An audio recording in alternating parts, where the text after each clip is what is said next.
Hello students.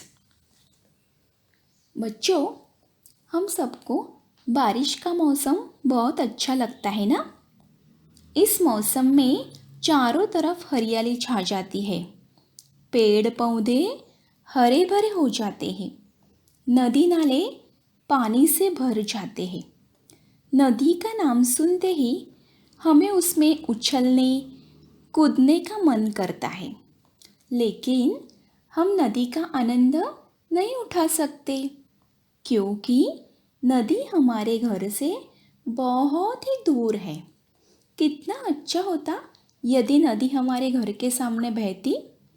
लेकिन बच्चों, हम कल्पना में तो नदी को हमारे घर के सामने बहाकर उसका आनंद उठा सकते हैं ना। ऐसे ही कल्पना से संबंधित हमारे पाठ्यपुस्तक में एक कविता है।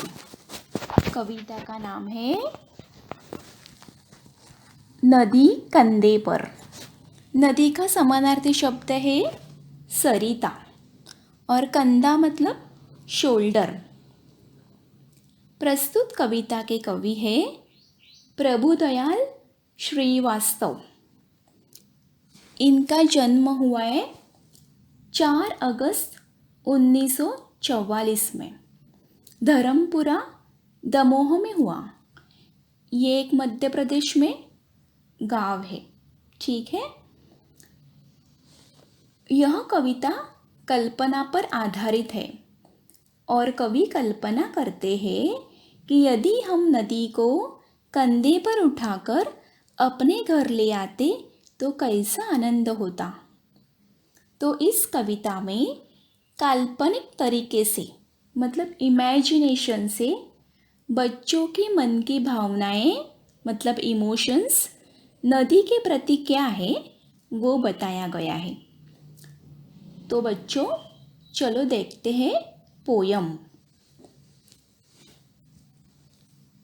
अगर हमारे बस में होता नदी उठाकर घर ले आते, अपने घर के ठीक सामने उसको हम हर रोज बहाते, कूद कूद कर उछल उछल कर हम मित्रों के साथ नहाते।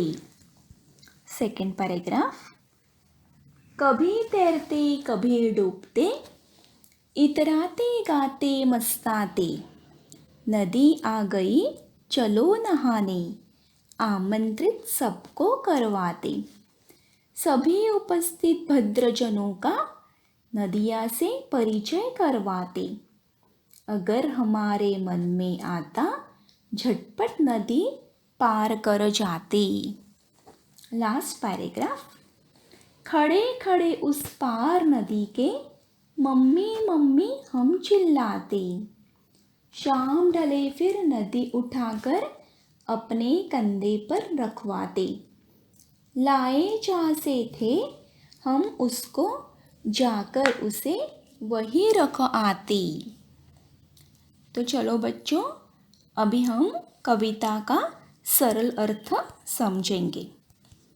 बच्चों, इस कविता में कवि ने अपने आप को बच्चों के जैसे समझा है और बच्चे नदी को देखकर क्या क्या कल्पनाएं करते हैं वो यहाँ पर व्यक्त कर रहे हैं। देखिए कवि क्या कह रहे हैं। अगर हमारे बस में होता नदी उठाकर घर ले आते। बस मतलब हाथ में, वश में। अगर हमारे वश में, हमारे हाथ में होता नदी उठाकर घर ले आते। कवि क्या कह रहे हैं इधर। अगर हमारे वश में होता तो हम नदी को उठाकर घर ले आते। अपने घर के ठीक सामने उसको हम हर रोज बहाते। बहाते मतलब नदी को प्रवाहित करना।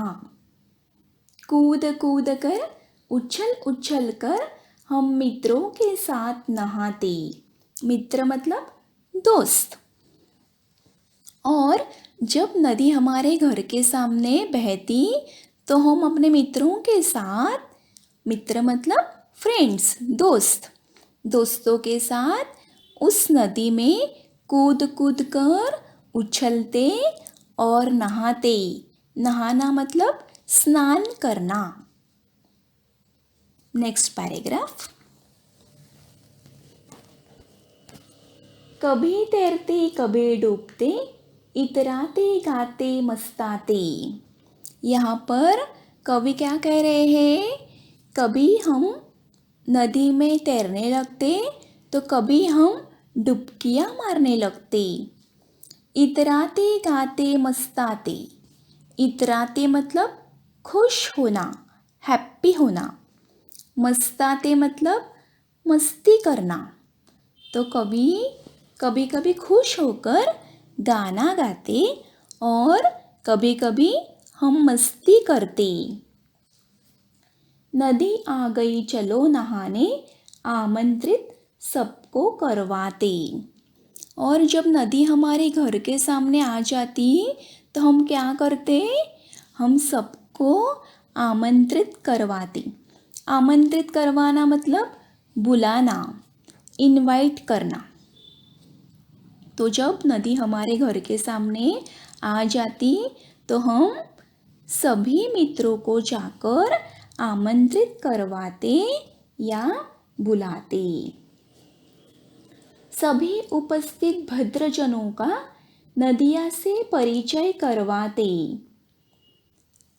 नदी के पास सभी भद्रजन, भद्र मतलब सज्जन या सभ्य, जन मतलब लोग और उपस्थित मतलब मौजूद, हाजिर। तो जब नदी के यहाँ जितने लोग उपस्थित होते, जितने लोग हाजिर होते, तो उन सज्जन लोगों का नदिया से हम परिचय करवाते। परिचय मतलब जान पहचान करवाना। अगर हमारे मन में आता झटपट नदी पार कर जाते।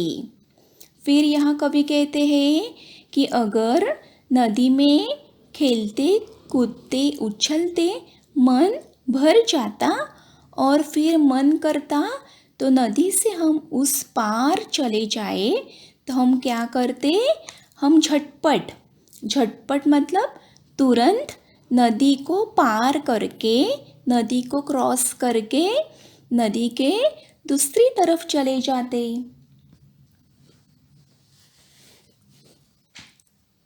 Last paragraph. खड़े खड़े उस पार नदी के, मम्मी मम्मी हम चिल्लाते। अब जैसे ही हम नदी के दूसरे तरफ चले जाते, हम वहाँ नदी के किनारे खड़े होकर क्या चिल्लाते? मम्मी मम्मी चिल्लाते, मतलब मम्मी को आवाज़ लगाते। शाम ढले फिर नदी उठाकर अपने कंधे पर रखवाते। ढले मतलब बीतने पर, शाम मतलब संध्या का समय और ढले मतलब बीतने पर। जब शाम बीतने लगती है और रात होने लगती है तो हम क्या करते? शाम ढले फिर नदी उठाकर अपने कंधे पर रखवाते, मतलब मित्रों की सहायता से, मित्रों की मदद से नदी को उठाकर अपने कंधे पर रखवाते, अपने शोल्डर पर रखवाते। लाए जहाँ से थे हम उसको जाकर उसे वहीं रख आते। और नदी को हम जहाँ से लेकर आए थे उसे वापस वहीं पर ले जाकर रख आते। बच्चों, बहुत मज़ेदार कविता है ना ये। इस कविता में आम जैसे बच्चों की मज़ेदार कल्पनाओं को कवि ने यहाँ पर बड़े सुंदर तरीके से प्रस्तुत किया है। Thank you.